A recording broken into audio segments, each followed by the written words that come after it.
থাকবো না আমি শুধু ক্ষণিকের মিশে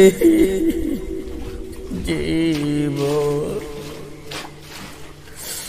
থাকবো না আমি শুধু ক্ষণিকের মিশে জীবন। কান্নারা বিরহের ঢেউ তুলে যায়, তাই কান্নারা বিরহের ঢেউ তুলে যায় আমারে হৃদয় জোড়ে। পদ্মা মেঘনা যমুনার তীরে কত ঢেউ চলে যায় আসে না তো ফিরে।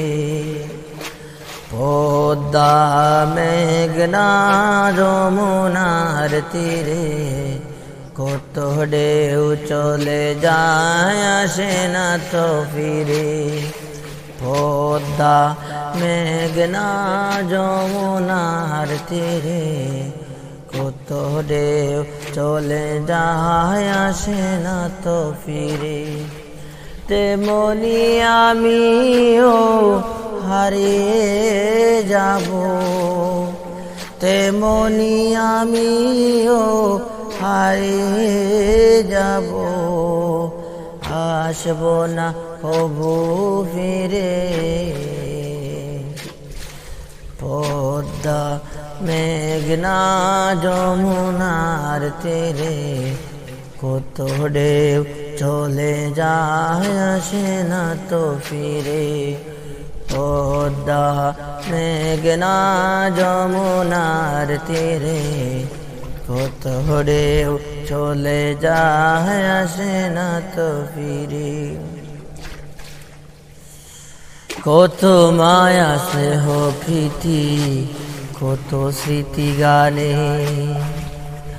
মুখরিত ছিল এই অঙ্গ। কালের আবর্তে চিনবে না তো আমাদের প্রীতির বন্ধন। কত মায়া স্নেহ প্রীতি কত স্মৃতি গানে মুখরিত ছিল এই অঙ্গন। কালের আবর্তে চিনবে না তো আমাদের প্রীতির বন্ধন। চিনবে তো কোনো দিন দেখা হলে, চিনবে তো কোনো দিন দেখা হলে আসা যাওয়া পথের দ্বারে। পদ্মা মেঘনা যমুনার তীরে কত ঢেউ চলে যায় আসে না তো ফিরে। পদ্মা মেঘনা যমুনার তীরে কত ঢেউ চলে যায় আসে না তো ফিরে। ওই চাঁদ ওই তারা ওই আসমান সবই রবে আগের মতো। থাকবো না আমি শুধু ক্ষণিকের মিশে জীবন। ওই চাঁদ ওই তারা ওই আসমান সবই রবে আগের মতো।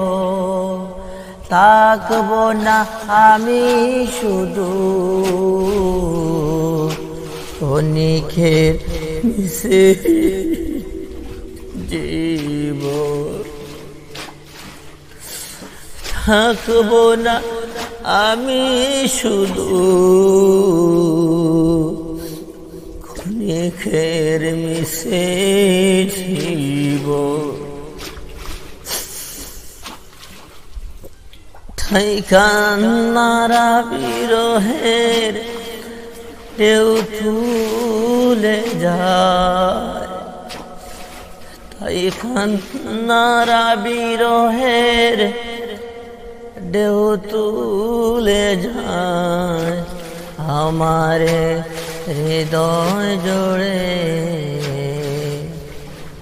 পদ্মা মেঘনা যমুনার তীরে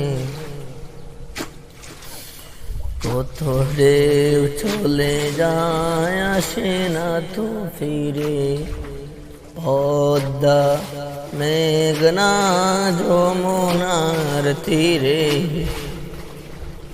কত ঢেউ চলে যায় আসে না তো ফিরে।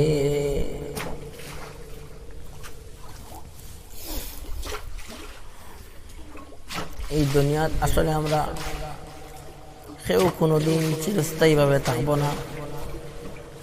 সব ওই দুনিয়া থেকে কোনো না কোনো একদিন বিদায় নিতে হবে, কারো একদিন পরে, কারো 2 দিন পরে, কারো আবার একদিন আগে, এইভাবে সবাই বিদায় নিতে হবে। হয়তো আমরা কারো 20 বছর, 40 বছর, 60 বছর বয়স হয়ে গেছে, মনে করতেছি আরো 5 বছর, 10 বছর, আরো 50 বছর, 20 বছর, 30 বছর বাঁচবো, কিন্তু আসলে এর কোনো গ্যারান্টি নেই। মানুষ এই দুনিয়াতে আসার একটা সিরিয়াল আছে, যাওয়ার কোনো সিরিয়াল নেই। আমি অবশ্যই আমার বাবার পরে এসেছি, আবার আমি আমার সন্তানের অবশ্যই আমি আগে এসেছি। এখন এই পৃথিবীর বুকে আমার বাবাও আছে, আমিও আছি, আমার সন্তানও আছে, কিন্তু নিয়তির কি খেলা, ভাগ্যে কি লেখা জানি না। হয়তো সিরিয়াল যেখানে সবার আগে আমার বাবা, দ্বিতীয়ত আমি, তৃতীয়ত আমার ছেলে, সেখানে হয়তো সিরিয়াল রদবদল হয়ে যেতে পারে। আমার বাবার আগে আমি চলে যেতে পারি, আর খোদা না করুক হয়তো আমার আগে হয়তো আমার সন্তান চলে যেতে পারে। এই জন্য এগুলা ভাই কোনো যাওয়ার কোনো সিরিয়াল নেই। এই দুনিয়াতে আসার সিরিয়াল আছে, দুনিয়া থেকে চলে যাওয়ার কোনো সিরিয়াল নেই। হঠাৎ কার কোনো সময় ডাক এসে যায়, মালাকুল মউত উপস্থিত হয়ে যান, আর এই দেহ থেকে রূহগুলা টেনে হেঁচড়ে বের করে নিয়ে যাবেন। যদি আমি গুনাহগার হই তাহলে কিভাবে আমার দেহ থেকে আমার রূহকে, আমার আত্মাকে বের করে নেবেন? আমি লম্বা কথা বলার ইচ্ছা নয়, খুব মন চাইছে আপনাদেরকে গজল শোনাইবার, নিজে গাওয়ার। যতটুকু পারেছি আমি আমার কণ্ঠ দ্বারা বলার চেষ্টা করছি। নিজেকে নিজে বলতেছি, নিজে শিক্ষা নেওয়ার জন্য গজল গাইতেছি। পাশাপাশি আপনারা শুনেও যদি আপনারা একটু তৃপ্তি পান, একটু মরণের কথা স্মরণ করেন, এই জন্য শোনাইলাম। আমি বলতেছিলাম, সংক্ষিপ্তভাবে শেষ করে দিচ্ছি, যে আমরা যে পৃথিবীতে আসলাম সিরিয়াল মতো, কিন্তু যাওয়ার কোনো সিরিয়াল নেই। হঠাৎ কার কোনো সময় ডাক এসে যায়। যদি আমার ডাক এসে যায়, আমি যদি গুনাহগার হই, তাহলে কি জানেন আপনি কিভাবে আপনার এই দেহ থেকে আপনার আত্মাকে, রূহকে ছিন্ন বিচ্ছিন্ন করে আপনার রূহকে নিয়ে যাওয়া হবে? আল্লাহ রাব্বুল আলামিন 30 নং পারায় সূরাতুন নাজিআত সর্বপ্রথম আয়াতের মধ্যে বলেন, ওয়ান নাজিআতি গারকা। ওয়ান নাজিআত গারকা। নাজিআত আর গারকা দ্বারা, গারকুন শব্দের অর্থ হচ্ছে ডুব দেওয়া, কোনো কিছু ভিতরে চলে যাওয়া, এটা বলা হয়েছে। কোনো কিছুকে ডুব দিয়ে টেনে হেঁচড়ে বের করা। আল্লাহ রাব্বুল আলামিন বলেন, ওয়ান নাজিআতি গারকা, যখন তোমাদের আত্মাকে, রুহকে তোমাদের দেহ থেকে ডুব দিয়ে বের করে নেওয়া হবে, টেনে হেঁচড়ে বের করে নেওয়া হবে। এখন শুধুমাত্র এতটুকু শাব্দিক অর্থ, ব্যাখ্যা বিশ্লেষণে তার তাফসীর কি হতে পারে তা বিস্তারিত অনেক লম্বা। আমি এগুলা বলার জন্য এখন উপস্থিত হইনি, আলোচনার জন্য নয়, ওয়াজ করার জন্য নয়, সংক্ষিপ্তভাবে বলার জন্য।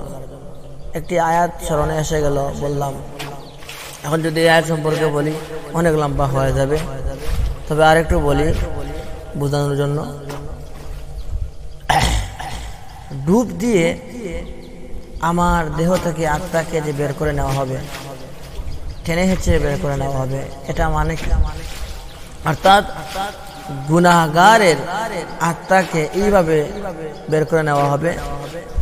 আপনার জান কবজের জন্য আজরাইল ইসলামের প্রতিনিধি দল গজবের ফেরেশতারা আপনার এই পৃথিবীর স্বাদ নষ্ট করনেওয়ালা, স্বাদ নিবারণ করনেওয়ালা, আপনার আত্মাকে বের করনেওয়ালা ফেরেশতাগণ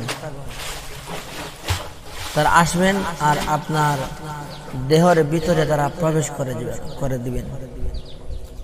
তারা আসবেন আর আপনার দেহের ভিতরে প্রবেশ করে দিবেন। শুধু যে প্রবেশ করবেন এখানে নয়, আপনার দেহের প্রতিটা রন্ধ্রে রন্ধ্রে, রোগে রোগে, আপনার প্রতিটা অঙ্গ প্রত্যঙ্গে, প্রতিটা রেশায় রেশায় ফেরেশতাগণ প্রবেশ করবেন। আর শরীরের মধ্যে রুহের যত কালেকশনগুলো আছে, যেমন মনে করুন আমার হাত এই দিয়ে চলতেছে, হাত চলতেছে, রুহু না থাকলে, আত্মা না থাকলে এগুলা চলতো না। আমার দেহের ভিতরে রুহু আছে, হাতগুলা চলতেছে, এগুলা এইসবগুলোকে কন্ট্রোল করতেছে, এগুলোর সাথে একটা কানেকশন আছে। এই কালেকশন পুরা, এই যে কালেকশনগুলো আছে, হাত, কবজা, পা, হাঁটু, কোমর, গাড়, এই সবগুলার কালেকশনকে বিচ্ছিন্ন করে দেওয়ার জন্য গজবের ফেরেশতাগণ আপনার দেহের ভিতরে প্রবেশ করবেন। প্রতিটা অঙ্গে অঙ্গে, রন্ধ্রে রন্ধ্রে, রেশায় রেশায় প্রবেশ করে প্রতিটা কানেকশনকে বিচ্ছিন্ন করে এইভাবে স্তব্ধ করে দিবেন, আপনাকে নিহবত করে দিবেন। প্রতিটা অঙ্গ থেকে তারা প্রাণ নিয়ে আসবে বের করে করে, আর ওই জায়গাটা এটা বন্ধ হয়ে যাবে, স্টক হয়ে যাবে, প্যারালাইসিসের মতো অকেজ হয়ে যাবে। এইভাবে আস্তে আস্তে আপনার রুহকে যখন এক জায়গায় জমাহিত করবেন তারা সারা দেহ থেকে, তখন হঠাৎ করে আপনার দেহ থেকে তারা নির্ধারিত সময়ে আপনার রুহকে বের করে নিয়ে যাবেন। এটা ওই সময় যখন আপনার মধ্যে, আপনার দেহের ভিতরে আর কি হইতেছে, এগুলা কি হচ্ছে, যখন আপনি আর কোনো দুনিয়ার মানুষকে বলতে পারবে না।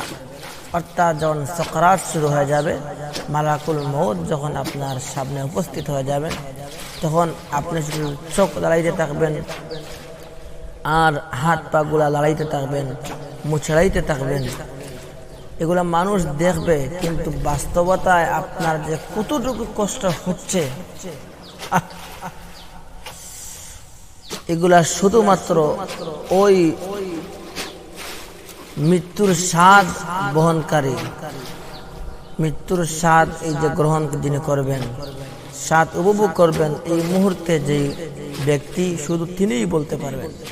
এছাড়া দুনিয়ার পৃথিবীর কোনো মানুষ, কোনো বিজ্ঞানী, কোনো ডাক্তার, কোনো জ্ঞানী গবেষক গবেষণা করেও এর সর্বশেষ পন্থাকে পৌঁছিতে পারবে না যে আসলে মৃত্যুর স্বাদটা এটা কতটুকু ভয়ঙ্কর।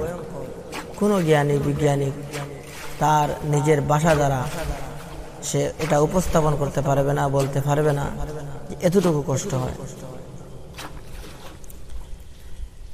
তাফসীরের মধ্যে, বিভিন্ন কিতাবের মধ্যে এভাবে বলা হয়েছে যে একজন মায়ের যখন প্রসব বেদনা শুরু হয়, একজন সন্তানকে যখন সে জন্ম দেয়, তখন তার যতটুকু কষ্ট হয়, বলা হচ্ছে একজন জীবন্ত মানুষের সুস্থ হাতের পায়ের হাড্ডিগুলা, শরীরের হাড্ডিগুলা যদি, কয়েকটা হাড্ডিগুলা যদি সুস্থ অবস্থায় ভেঙ্গে ভেঙ্গে দেওয়া হয়, এতে করে যতটুকু কষ্ট হবে একজন সুস্থ মানুষের, তার জীবন্ত সুস্থ অবস্থায় তার হাড্ডিগুলা ভেঙে দেওয়ার কারণে ততটুকু কষ্ট হয় একজন গর্ভবতী মায়ের যখন সে সন্তান প্রসব করে।